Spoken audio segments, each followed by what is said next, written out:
Sabía que la Biblia tiene muchas porciones que tienen que ver con el comportamiento. Por ejemplo, Efesios 6 nos dice que debemos ponernos toda la armadura de Dios y prepararnos para la batalla. O el capítulo 12 de Romanos, que nos dice las cosas que debemos hacer y las que no debemos hacer. O el capítulo 5 de Mateo, con las bienaventuranzas que nos dicen cómo vivir y actuar. Pero quiero que entienda bien lo siguiente acerca del cristianismo. No es una modificación de comportamiento, aunque muchos piensan que sí. Dios no modifica nuestro comportamiento para poder cambiarnos. Dios nos cambia para que modifiquemos nuestro comportamiento. Recuerde que el pecado es un trabajo interno. El gusano no hace un hueco en la manzana para entrar, sino para salir, porque él nació dentro de la manzana. Lo mismo es con el pecado. El pecado sale del corazón del hombre. Por eso Dios trabaja primero en el corazón del hombre. Usted no purifica el agua pintando de blanco el filtro, así como no puede purificar su vida con modificaciones externas. Hacerlo así es estar practicando el legalismo, y eso es mortal. En Efesios 1, Pablo nos dice quiénes somos, y esto es primordial entenderlo. En los capítulos 2 y 3 nos dice cómo es que llegamos a ser lo que somos en Cristo. Y en los capítulos del 4 al 6 nos dice cómo vivir porque estamos en Cristo. Y siempre es así el método de Pablo. Primero da una porción doctrinal, lo que somos y cómo llegamos a serlo. Segundo, cómo vivir de acuerdo a lo que somos. Primero trata con el ser y luego con el hacer. Ahora, si usted comienza con el hacer en vez del ser, si usted no entiende lo doctrinal y sencillamente comienza en lo práctico, será un legalista. Y se sentirá frustrado porque estará viviendo en contra de una identidad que no tiene ni en su mente ni en su corazón.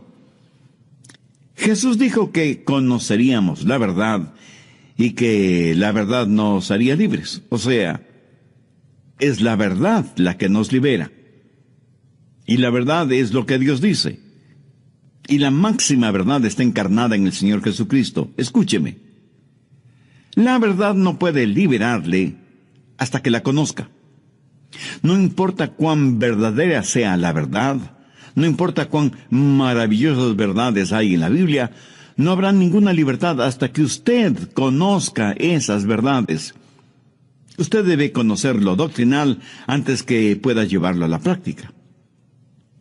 A los bebés elefantes, desde que son pequeñitos, les ponen una cadena en la pata de atrás, y esa cadena está asegurada en una estaca clavada profundamente en el suelo.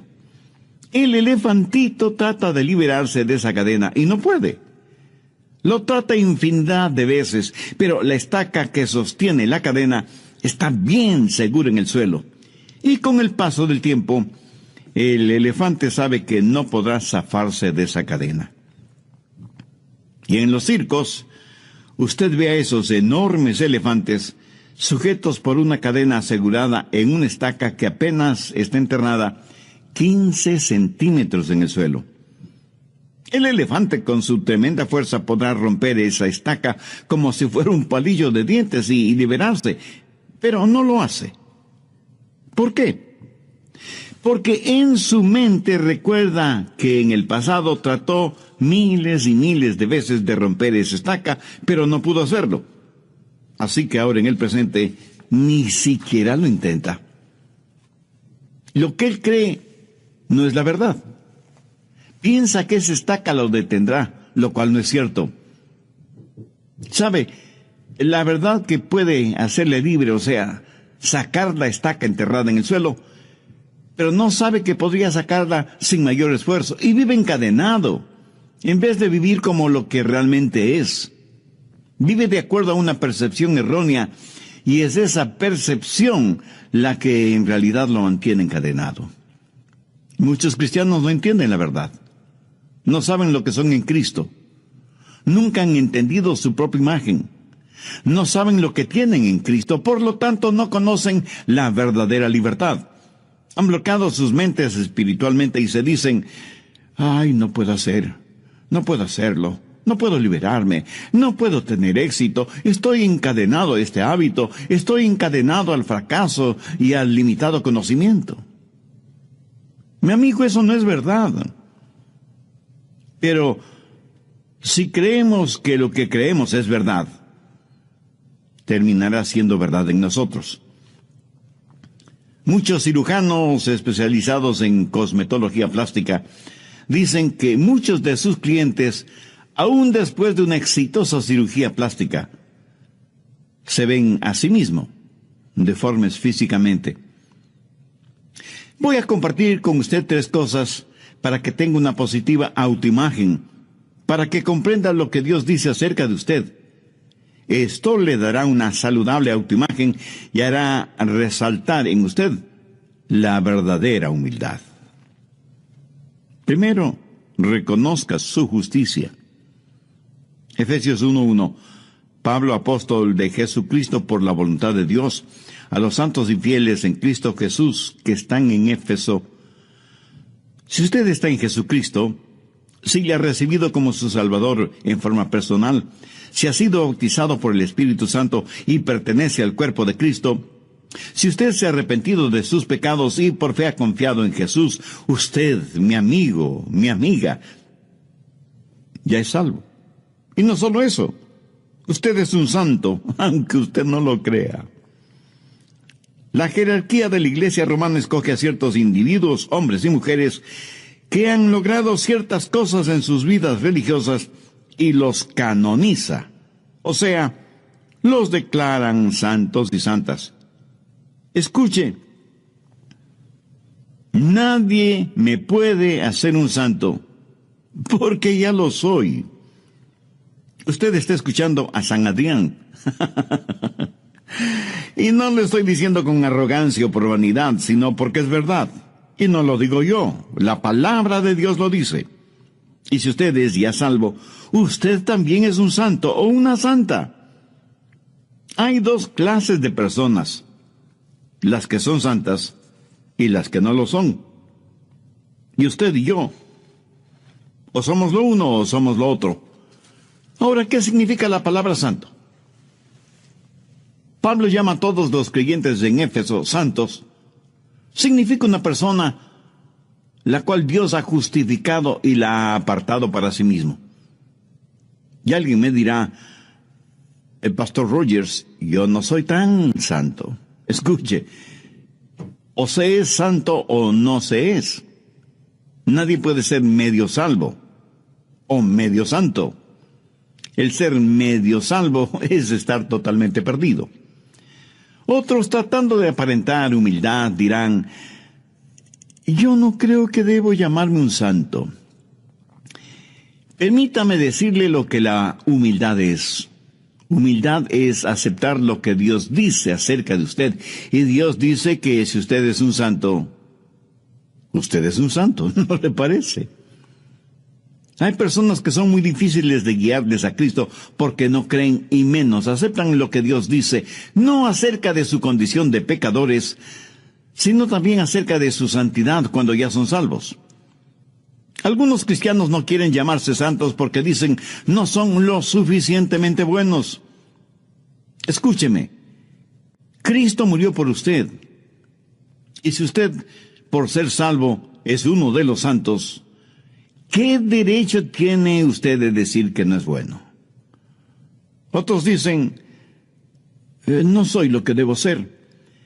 Y aunque eso suene a humildad, no lo es. Eso es rebeldía. Permítame preguntar, si usted no es lo que debe ser, ¿por qué no lo es? ¿Piensa que Dios aceptará eso como una excusa? Dios le llama santo. Y si usted pregunta, pastor, ¿eso quiere decir que debo ser impecable? No. Nadie puede ser impecable, solo Jesús. Pero usted sí puede ser sin mancha. Mire Efesios 1:4. Según nos escogió antes de la fundación del mundo, para que fuésemos santos y sin mancha delante de Él. Cada cristiano debería ser sin mancha delante de Él. Somos santos de Dios. Y usted me dirá, pero pastor, yo no soy perfecto. Mi amigo, a los ojos de Dios, si usted es santo, Dios lo ve como perfecto. Busque Romanos 4:4. Pero al que obra, no se le cuente el salario como gracia, sino como deuda. Eso quiere decir que si usted pudiera salvarse por ser buenito, estaría ganando su propia salvación. Y que Dios está en deuda con usted. Mi amigo, Dios no le debe nada a nadie. Ahora mire el verso 5. Mas al que no obra, sino cree en aquel que justifica al impío, su fe le es contada por justicia. Y en el verso 6 el apóstol dice, como también habla David de la bienaventuranza del hombre a quien Dios atribuye justicia sin obras. La Biblia enseña, porque por gracia sois salvos por medio de la fe, y esto no de vosotros, pues es don de Dios, no por obras, para que nadie se gloríe.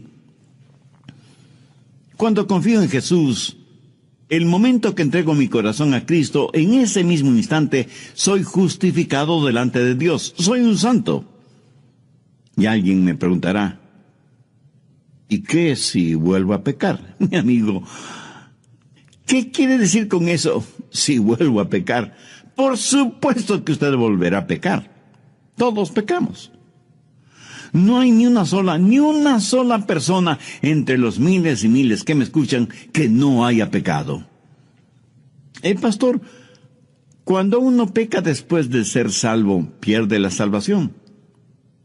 ¿Habrá alguien que no haya pecado después de ser salvo? Estoy seguro que no. Pero si usted se arrepiente de sus pecados y confía en el Señor Jesucristo, usted está justificado delante de Dios. Y si fracasamos espiritualmente, dice la Biblia que en Jesucristo tenemos un abogado que intercede por nosotros delante del Padre. Cuando pecamos, debemos confesar nuestro pecado. Pero ¿cuántos de nosotros hemos confesado que somos hechos justicia de Dios en Cristo? Por eso es que la Biblia dice en Romanos 12:3, digo pues por la gracia que me es dada, a cada cual que está entre vosotros, que no tenga más alto concepto de sí que el que debe tener, sino que piense de sí con cordura, conforme a la medida de fe que Dios repartió a cada uno. En otras palabras, el apóstol está diciendo que no debemos envanecernos ni enorgullecernos de la fe y de la gracia que Dios nos ha dado. Así que usted puede tener una autoimagen positiva si sabe quién es en Cristo. Si tiene una personalidad saludable, bien balanceada, entonces tiene la justicia de Dios. Ahora, esta justicia nada tiene que ver con sus obras, porque está únicamente relacionada con su fe en el Señor Jesucristo. Su justicia no es suya propia, sino la justicia que Dios le otorga a usted por medio de los méritos de Cristo, porque lo que Jesús hizo por usted justifica el que haya sido usted justificado. Segundo, confíe en sus recursos. Veamos Efesios 1:3. Bendito sea el Dios y Padre de nuestro Señor Jesucristo, quien nos bendijo con toda bendición espiritual en los lugares celestiales en Cristo. No solo que usted está justificado a los ojos de Dios, no solo que Dios le considera santo, sino que Dios le ha dado todo lo que necesita para vivir la vida cristiana. Ahora permítame hacer una pregunta. ¿Cuántos de ustedes tienen toda la paciencia, todo el amor, toda la sabiduría, todo el dinero o toda la fe que necesitan? Y muchos responderán, no tengo lo suficiente de todas esas cosas que necesito. Gracias por su honestidad. Pero, ¿qué es lo que nos dice el verso 3? Nos dice que Dios ya nos ha bendecido con toda bendición espiritual en los lugares celestiales en Cristo. Entonces, ¿quién tiene la razón, usted o Dios? Dios dice que usted tiene todo lo que necesita para su vida cristiana. O sea, tiene toda la paciencia, todo el amor, toda la sabiduría, todo el dinero y toda la fe que necesita. Y no faltará quien me pregunte, pastor, si ya lo tengo, ¿cómo es que no lo tengo? Mi amigo, eso es porque usted no ha entendido lo que tiene. No se ha visto a usted mismo poseyéndolo. Y como no concibe poseyéndolo todo, vive como si no poseyera nada. Recuerde que en la vida cristiana primero viene lo doctrinal, luego lo práctico. Y para comportarse como cristiano tiene que saber y entender que usted ya está en Cristo. No solo debe reconocer la justicia que le ha sido otorgada, sino que debe confiar en sus recursos espirituales. Cuando usted sabe la verdad, esa verdad le hará libre. Pero si usted no entiende lo que tiene en Cristo, podría estar pidiendo por algo que ya tiene. Ahora recuerde que Dios nunca le pedirá a usted algo que Él mismo no le haya dado. Todo lo que Dios demanda de nosotros es porque ya nos lo ha dado. Y de acuerdo a Efesios 1:3, Dios ya nos ha bendecido con toda bendición espiritual en los lugares celestiales en Cristo. ¿Está usted gozando de esas bendiciones? Creer en lo que Dios dice es mucho más importante que lo que usted piensa. Cuando usted comprende lo que Dios dice, cuando usted entienda la verdad de Dios, esa verdad le liberará. Usted tiene que reconocer la justicia que le ha sido otorgada, y usted es justo delante de Dios en Cristo Jesús. Y por eso Dios nunca más se acordará de sus pecados. Sin embargo, eso no significa que Dios no le disciplinará si es que usted desobedece. Pero nunca usará ese pecado para acusarlo. Anote al margen 2 de Pedro 1:3.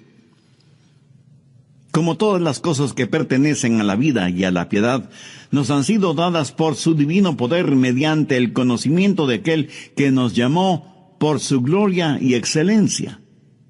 En Romanos 8:9 leemos, «Mas vosotros no vivís según la carne, sino según el Espíritu, si es que el Espíritu de Dios mora en vosotros.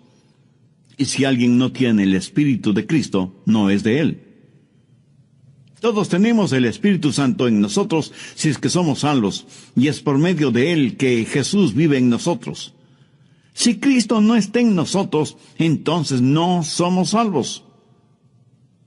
¿Y cómo es que Cristo mora en nosotros? No corporalmente. Él viene por medio de su Espíritu Santo, y cuando creemos somos bautizados por el Espíritu Santo en el cuerpo de Cristo. Cuando estamos en el Espíritu, quiere decir que el Espíritu está en nosotros y nosotros somos de Cristo y Cristo está en nosotros. Por favor, escúcheme con atención. El Espíritu Santo es Dios en cada creyente. Algunos hermanos pentecostales a veces me preguntan si he recibido la segunda bendición. Y yo les contesto que para mí la segunda bendición es entender bien la primera. Muchos de nosotros en realidad no nos damos cuenta lo que obtuvimos cuando nos salvamos. No solo el perdón de nuestros pecados y vida eterna, sino que también recibimos al Espíritu Santo de Dios y con Él, y en Él, al Señor Jesucristo. Esa es la más importante bendición que uno puede recibir en la vida.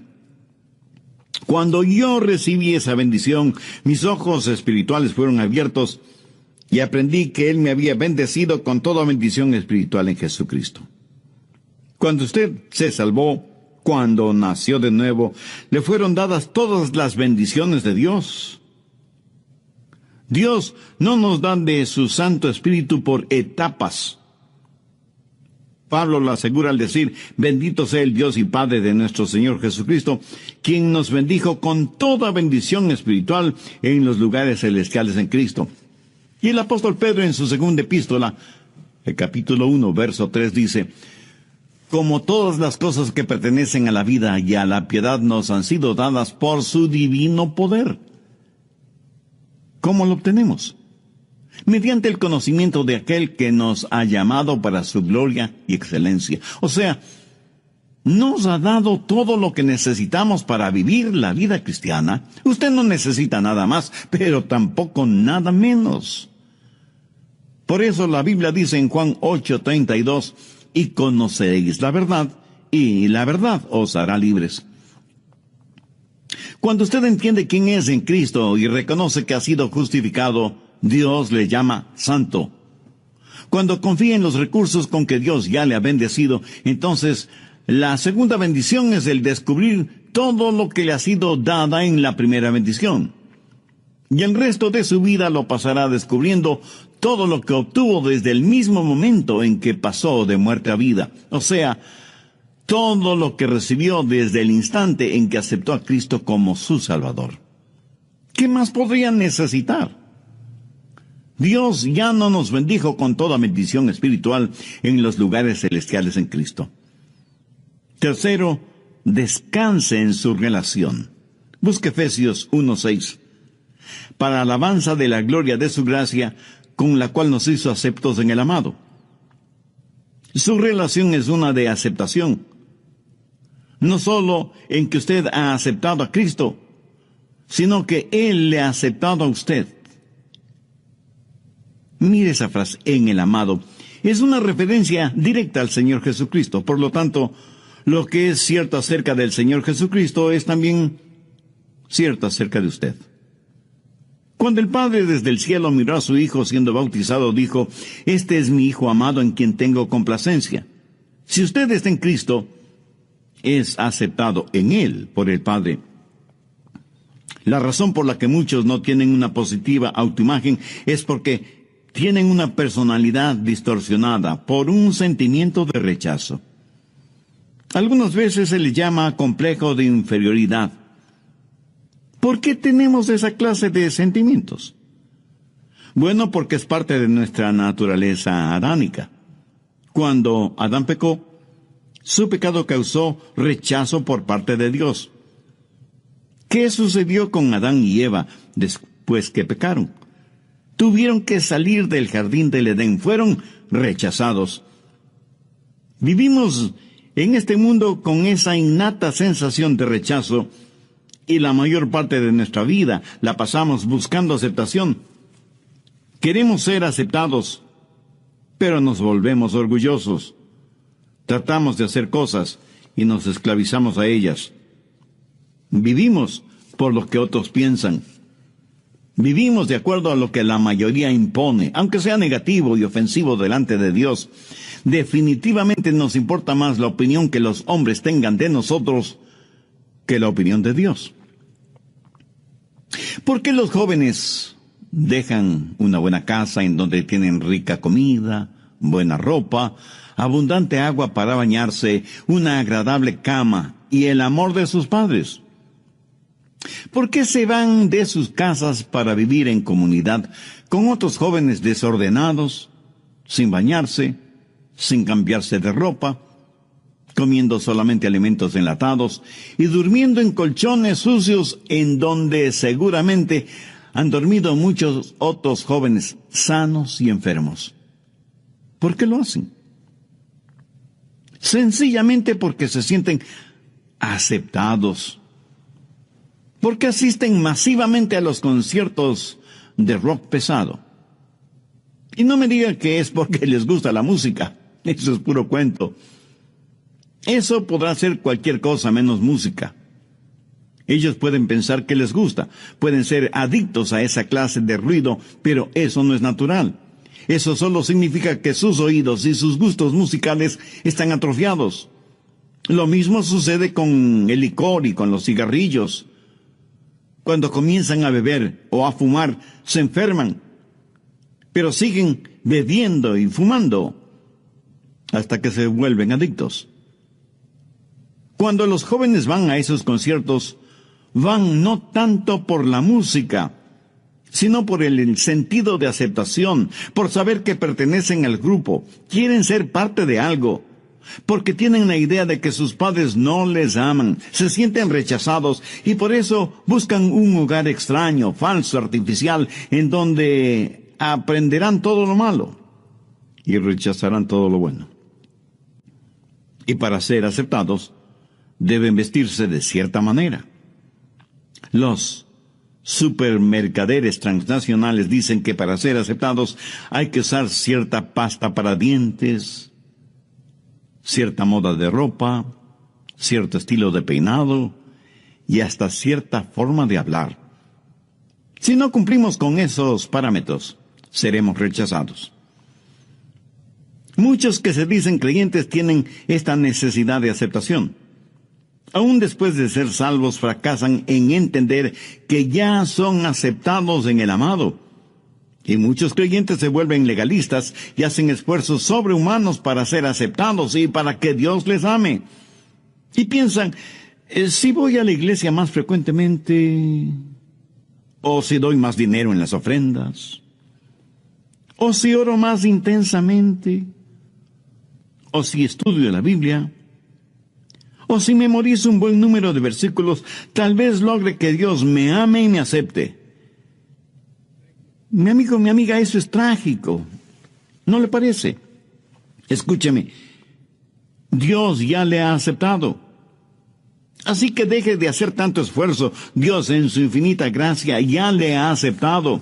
Grabe en su mente y corazón las palabras de Pablo. Nos bendijo con toda bendición espiritual en los lugares celestiales en Cristo.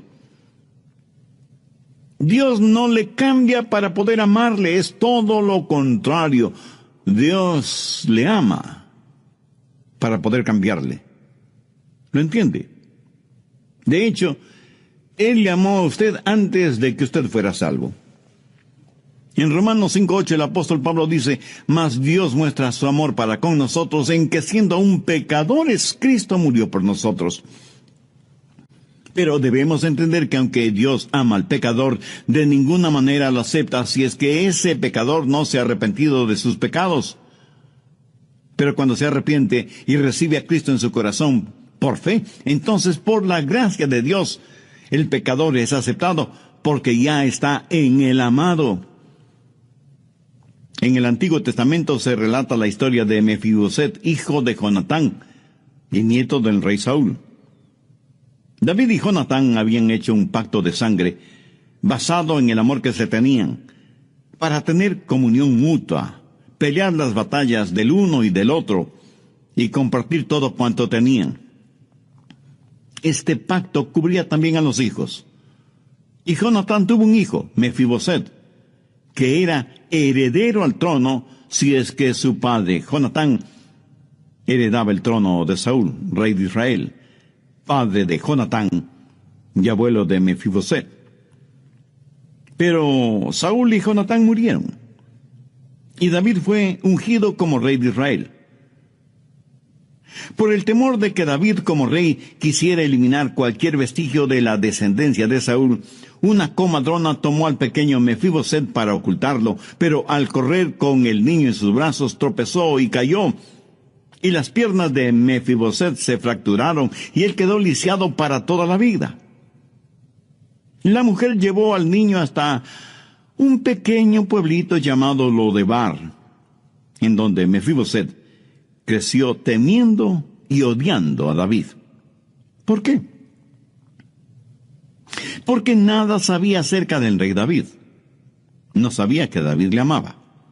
No sabía del pacto de sangre que Jonatán, su padre, y David habían hecho.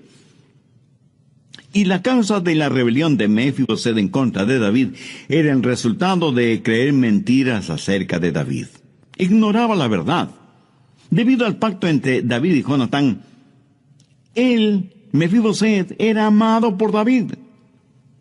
Pero después de varias circunstancias, David encontró a Mefiboset y lo hizo traer al palacio.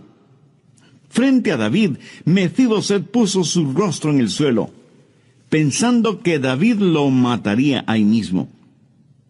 Pero David le dijo, Mefiboset, yo no quiero matarte. Yo quiero bendecirte. Quiero tratarte como uno de mis propios hijos. Quiero que tengas la herencia que te corresponde y que siempre te sientes conmigo a la mesa real. Te amo y quiero honrarte y bendecirte. ¿Por qué David hizo todo esto? Por el pacto que había hecho con Jonatán. David aceptó a Mefiboset por ser el hijo de Jonatán, y debido a ese pacto, cuando supo de la existencia de Mefiboset, lo buscó hasta encontrarlo, lo trajo al palacio y lo aceptó como si fuera su propio hijo y le bendijo como tal. ¿Por qué soy aceptado por Dios?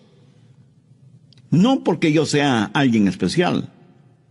No por ninguna de las cosas notables que haya hecho. Dios me aceptó por amor a Cristo. Busque Efesios 4:32. Antes sed benignos unos con otros, misericordiosos, perdonándoos unos a otros como Dios también os perdonó a vosotros en Cristo. Delante de Dios, en Cristo soy hecho justicia, y necesito reconocer la justicia, necesito confiar en los recursos que Dios me ha dado. Pero no solo eso. También necesito aceptar mi relación, soy acepto en el amado, y debo dejar de tratar de ganar mi camino hacia Dios. Escúcheme atentamente, la santidad no es el camino hacia Cristo. Cristo es el camino hacia la santidad. El otro día, en un artículo bíblico relacionado con la llenura del Espíritu Santo, leí lo siguiente. Si queremos ser llenos con el Espíritu Santo, debemos vivir vidas justas y buenas. Y yo pensé, creo que esto debe ser al revés. Si queremos vivir vidas justas y buenas, debemos ser llenos del Espíritu Santo. Y esto no es un juego de palabras, piénselo. Si por nosotros mismos pudiéramos vivir vidas justas y buenas, ¿qué necesidad tendríamos de ser llenos del Espíritu Santo? Debemos llegarnos a Dios como somos y humildemente decir, Señor, aquí estoy. Y Él nos dirá, eres aceptado. Ahora, si yo me aferro a mis pecados, no podré ser lleno del Espíritu Santo. El momento que me arrepiento de mis pecados y digo, Señor, aquí estoy, ese momento soy aceptado en el amado, soy hecho justicia de Dios en Cristo. Recuerde que Dios no nos cambia para poder amarnos, sino que nos ama para poder cambiarnos. Y que la santidad no es el camino a Cristo, sino que Cristo es el camino a la santidad. En Cristo tenemos todas las bendiciones espirituales que necesitamos. Y en Él somos recibidos y somos aceptados por el Padre. Y cuando sabemos eso con absoluta certeza, tendremos una autoimagen que solo Dios nos la puede dar, que es el comienzo de la imagen de Cristo que Dios quiere que nosotros seamos. Veamos Efesios 1, desde el verso 2. Gracia y paz a vosotros de Dios, nuestro Padre, y del Señor Jesucristo.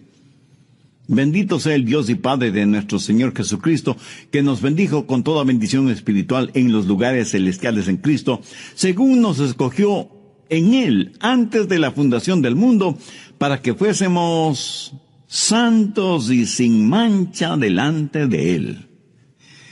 Ahora vayamos hasta el verso 6. Para alabanza de la gloria de su gracia, con la cual nos hizo aceptos en el amado. ¿Cómo llegamos a estar en Cristo? Por arrepentimiento y fe. Eso nos hace miembros del cuerpo de Cristo. ¿Qué significa estar en Cristo? Permítame ilustrar esto de la siguiente manera. Suponga que yo le pongo a usted en un barril. ¿Dónde está usted? Pues en un barril. Luego yo pongo ese barril en un río. ¿En dónde está usted? Dentro de un barril en el río. ¿Correcto? Bien. Si usted es un creyente, ¿dónde está usted ahora? Pues está en Cristo. ¿Dónde está Cristo? En los lugares celestiales. ¿Ya lo entendió? Lo que es verdad acerca de Cristo es verdad acerca de usted. Jesús está en el trono, sentado a la diestra de su Padre. Todas las cosas están a sus pies. Y cuando usted entiende quién es usted en Cristo y habla de tener una buena personalidad y aceptación propia y autoimagen, usted lo tiene todo. Y no se enorgullecerá por eso, sino que más bien se humillará. Recuerde que la verdadera humildad es aceptar lo que Dios dice. Y conoceréis la verdad, y la verdad os hará libres. ¿Es usted ya verdaderamente libre? Solo Cristo puede darle esa libertad. Tiene ya a Cristo en su corazón. ¿No le gustaría hacer esa decisión espiritual ahora mismo? Si ese es su sincero deseo, le invito a orar conmigo una sencilla oración. Dios eterno, vengo ante ti sabiendo que soy pecador y estoy necesitado de tu perdón y de tu misericordia. Señor Jesús, en la cruz del Calvario tú ofrendaste tu preciosa vida como pago por la culpa de mis pecados. Gracias por tu incomparable amor. Este momento y con profunda fe te invito a que vengas a morar en mi corazón y seas mi Salvador y mi Señor. Ayúdame a ser la clase de persona que tú quieres que sea y hazme un instrumento útil y de bendición en tus manos, porque lo pido en tu santo nombre. Amén. Cadena, y no puede. Lo trata infinidad de veces, pero la estaca que sostiene la cadena está bien segura en el suelo. Y con el paso del tiempo, el elefante sabe que no podrá zafarse de esa cadena. Y en los circos, usted ve a esos enormes elefantes sujetos por una cadena asegurada en una estaca que apenas está enterrada 15 centímetros en el suelo. El elefante con su tremenda fuerza podrá romper esa estaca como si fuera un palillo de dientes y liberarse, pero no lo hace. ¿Por qué? Porque en su mente recuerda que en el pasado trató miles y miles de veces de romper esa estaca, pero no pudo hacerlo. Así que ahora en el presente ni siquiera lo intenta. Lo que él cree no es la verdad. Piensa que esa estaca lo detendrá, lo cual no es cierto. ¿Sabe? La verdad que puede hacerle libre, o sea, sacar la estaca enterrada en el suelo, pero no sabe que podría sacarla sin mayor esfuerzo, y vive encadenado, en vez de vivir como lo que realmente es. Vive de acuerdo a una percepción errónea, y es esa percepción la que en realidad lo mantiene encadenado. Muchos cristianos no entienden la verdad. No saben lo que son en Cristo. Nunca han entendido su propia imagen. No saben lo que tienen en Cristo, por lo tanto no conocen la verdadera libertad. Han bloqueado sus mentes espiritualmente y se dicen, ay, no puedo hacerlo, no puedo liberarme, no puedo tener éxito, estoy encadenado a este hábito, estoy encadenado al fracaso y al limitado conocimiento. Mi amigo, eso no es verdad. Pero si creemos que lo que creemos es verdad, terminará siendo verdad en nosotros.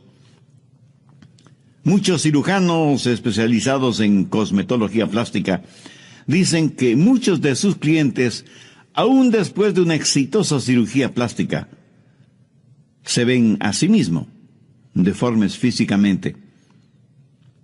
Voy a compartir con usted 3 cosas para que tenga una positiva autoimagen, para que comprenda lo que Dios dice acerca de usted. Esto le dará una saludable autoimagen y hará resaltar en usted la verdadera humildad. Primero, reconozca su justicia. Efesios 1:1. Pablo, apóstol de Jesucristo por la voluntad de Dios, a los santos y fieles en Cristo Jesús que están en Éfeso. Si usted está en Jesucristo, si le ha recibido como su Salvador en forma personal, si ha sido bautizado por el Espíritu Santo y pertenece al cuerpo de Cristo, si usted se ha arrepentido de sus pecados y por fe ha confiado en Jesús, usted, mi amigo, mi amiga, ya es salvo. Y no solo eso, usted es un santo, aunque usted no lo crea. La jerarquía de la Iglesia romana escoge a ciertos individuos, hombres y mujeres, que han logrado ciertas cosas en sus vidas religiosas y los canoniza. O sea, los declaran santos y santas. Escuche, nadie me puede hacer un santo, porque ya lo soy. Usted está escuchando a San Adrián. Y no lo estoy diciendo con arrogancia o por vanidad, sino porque es verdad. Y no lo digo yo, la palabra de Dios lo dice. Y si usted es ya salvo, usted también es un santo o una santa. Hay dos clases de personas, las que son santas y las que no lo son. Y usted y yo, o somos lo uno o somos lo otro. Ahora, ¿qué significa la palabra santo? Pablo llama a todos los creyentes en Éfeso santos. Significa una persona la cual Dios ha justificado y la ha apartado para sí mismo. Y alguien me dirá, el pastor Rogers, yo no soy tan santo. Escuche, o se es santo o no se es. Nadie puede ser medio salvo o medio santo. El ser medio salvo es estar totalmente perdido. Otros, tratando de aparentar humildad, dirán, yo no creo que debo llamarme un santo. Permítame decirle lo que la humildad es. Humildad es aceptar lo que Dios dice acerca de usted. Y Dios dice que si usted es un santo, usted es un santo, ¿no le parece? Hay personas que son muy difíciles de guiarles a Cristo porque no creen y menos aceptan lo que Dios dice, no acerca de su condición de pecadores, sino también acerca de su santidad cuando ya son salvos. Algunos cristianos no quieren llamarse santos porque dicen, no son lo suficientemente buenos. Escúcheme, Cristo murió por usted. Y si usted, por ser salvo, es uno de los santos, ¿qué derecho tiene usted de decir que no es bueno? Otros dicen, no soy lo que debo ser. Y aunque eso suene a humildad, no lo es. Eso es rebeldía. Permítame preguntar, si usted no es lo que debe ser, ¿por qué no lo es? ¿Piensa que Dios aceptará eso como una excusa? Dios le llama santo. Y si usted pregunta, pastor, ¿eso quiere decir que debo ser impecable? No. Nadie puede ser impecable, solo Jesús. Pero usted sí puede ser sin mancha. Mire Efesios 1:4. Según nos escogió antes de la fundación del mundo, para que fuésemos santos y sin mancha delante de Él. Cada cristiano debería ser sin mancha delante de Él. Somos santos de Dios. Y usted me dirá, pero pastor, yo no soy perfecto. Mi amigo, a los ojos de Dios, si usted es santo, Dios lo ve como perfecto. Busque Romanos 4:4. Pero al que obra, no se le cuente el salario como gracia, sino como deuda. Eso quiere decir que si usted pudiera salvarse por ser buenito, estaría ganando su propia salvación. Y que Dios está en deuda con usted. Mi amigo, Dios no le debe nada a nadie. Ahora mire el verso 5. Mas al que no obra, si no cree en aquel que justifica al impío, su fe le es contada por justicia.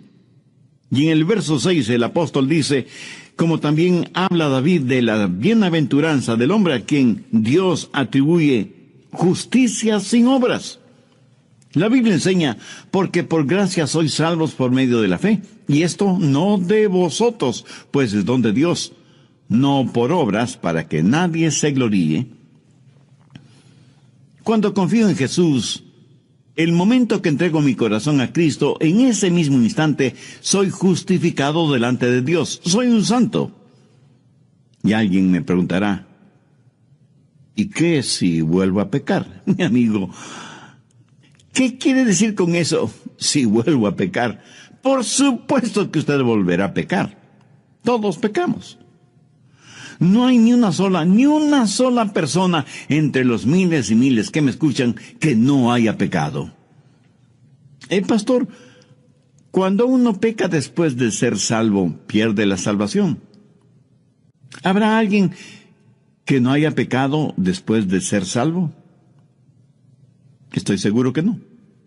Pero si usted se arrepiente de sus pecados y confía en el Señor Jesucristo, usted está justificado delante de Dios. Y si fracasamos espiritualmente, dice la Biblia que en Jesucristo tenemos un abogado que intercede por nosotros delante del Padre. Cuando pecamos, debemos confesar nuestro pecado. Pero ¿cuántos de nosotros hemos confesado que somos hechos justicia de Dios en Cristo? Por eso es que la Biblia dice en Romanos 12:3, digo pues por la gracia que me es dada, a cada cual que está entre vosotros, que no tenga más alto concepto de sí que el que debe tener, sino que piense de sí con cordura, conforme a la medida de fe que Dios repartió a cada uno. En otras palabras, el apóstol está diciendo que no debemos envanecernos ni enorgullecernos de la fe y de la gracia que Dios nos ha dado. Así que usted puede tener una autoimagen positiva si sabe quién es en Cristo. Si tiene una personalidad saludable, bien balanceada, entonces tiene la justicia de Dios. Ahora, esta justicia nada tiene que ver con sus obras, porque está únicamente relacionada con su fe en el Señor Jesucristo. Su justicia no es suya propia, sino la justicia que Dios le otorga a usted por medio de los méritos de Cristo, porque lo que Jesús hizo por usted justifica el que haya sido usted justificado. Segundo, confíe en sus recursos. Veamos Efesios 1:3. Bendito sea el Dios y Padre de nuestro Señor Jesucristo, quien nos bendijo con toda bendición espiritual en los lugares celestiales en Cristo. No solo que usted está justificado a los ojos de Dios, no solo que Dios le considera santo, sino que Dios le ha dado todo lo que necesita para vivir la vida cristiana. Ahora permítame hacer una pregunta. ¿Cuántos de ustedes tienen toda la paciencia, todo el amor, toda la sabiduría, todo el dinero o toda la fe que necesitan? Y muchos responderán, no tengo lo suficiente de todas esas cosas que necesito. Gracias por su honestidad. Pero, ¿qué es lo que nos dice el verso 3? Nos dice que Dios ya nos ha bendecido con toda bendición espiritual en los lugares celestiales en Cristo. Entonces, ¿quién tiene la razón, usted o Dios? Dios dice que usted tiene todo lo que necesita para su vida cristiana. O sea, tiene toda la paciencia, todo el amor, toda la sabiduría, todo el dinero y toda la fe que necesita. Y no faltará quien me pregunte, pastor, si ya lo tengo, ¿cómo es que no lo tengo? Mi amigo, eso es porque usted no ha entendido lo que tiene. No se ha visto a usted mismo poseyéndolo. Y como no concibe poseyéndolo todo, vive como si no poseyera nada. Recuerde que en la vida cristiana primero viene lo doctrinal, luego lo práctico. Y para comportarse como cristiano tiene que saber y entender que usted ya está en Cristo. No solo debe reconocer la justicia que le ha sido otorgada, sino que debe confiar en sus recursos espirituales. Cuando usted sabe la verdad, esa verdad le hará libre. Pero si usted no entiende lo que tiene en Cristo, podría estar pidiendo por algo que ya tiene. Ahora recuerde que Dios nunca le pedirá a usted algo que Él mismo no le haya dado. Todo lo que Dios demanda de nosotros es porque ya nos lo ha dado. Y de acuerdo a Efesios 1:3, Dios ya nos ha bendecido con toda bendición espiritual en los lugares celestiales en Cristo. ¿Está usted gozando de esas bendiciones? Creer en lo que Dios dice es mucho más importante que lo que usted piensa. Cuando usted comprende lo que Dios dice, cuando usted entienda la verdad de Dios, esa verdad le liberará. Usted tiene que reconocer la justicia que le ha sido otorgada, y usted es justo delante de Dios en Cristo Jesús. Y por eso Dios nunca más se acordará de sus pecados. Sin embargo, eso no significa que Dios no le disciplinará si es que usted desobedece. Pero nunca usará ese pecado para acusarlo. Anote al margen 2 de Pedro 1:3. Como todas las cosas que pertenecen a la vida y a la piedad, nos han sido dadas por su divino poder,